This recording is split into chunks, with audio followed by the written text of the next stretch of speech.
Le Bénin et le Togo sont-ils devenus les nouveaux terrains d'action du JNIM, groupe armé affilié à Al-Qaïda au Maghreb islamique? Les officiels béninois ont annoncé ce week-end qu'une attaque terroriste a fait 12 morts, 5 dans le camp des Rangers du Parc W et 7 membres des forces armées béninoises. L'information circulait depuis plusieurs jours mais a été confirmée officiellement ce week-end à travers un communiqué de l'African Pact Network. L'attaque en question a été perpétrée dans la nuit du 24 au 25 juillet 2024, non loin de la rivière Mékrou, dans le nord du pays, pas très loin de la frontière nigérienne. C'est l'attaque la plus meurtrière enregistrée par le Bénin depuis le début de l'incursion terroriste dans le nord du pays. Un voisin du Bénin, le Togo, a connu une agression similaire il y a quelques semaines. Elle a visé un poste avancé de l'armée togolaise à Kpekpakandi, dans la région des Savanes, près de la frontière avec le Burkina Faso. Elle a aussi été revendiquée par le JNIM, un groupe armé affilié à Al-Qaïda au Maghreb islamique. Question: pourquoi le Bénin ou encore le Togo? Et pourquoi les attaques se sont-elles multipliées depuis 2021?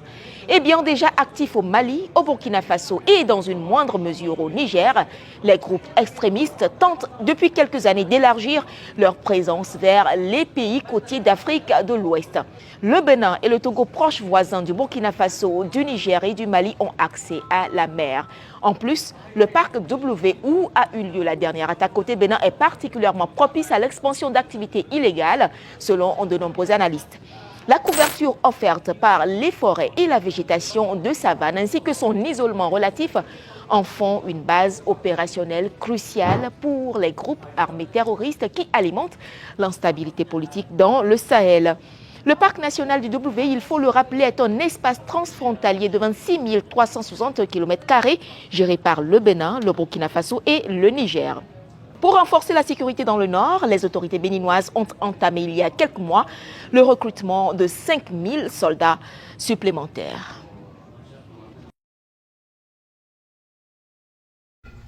Attaque des terreaux au nord du Burkina Faso, famille, l'un est grave.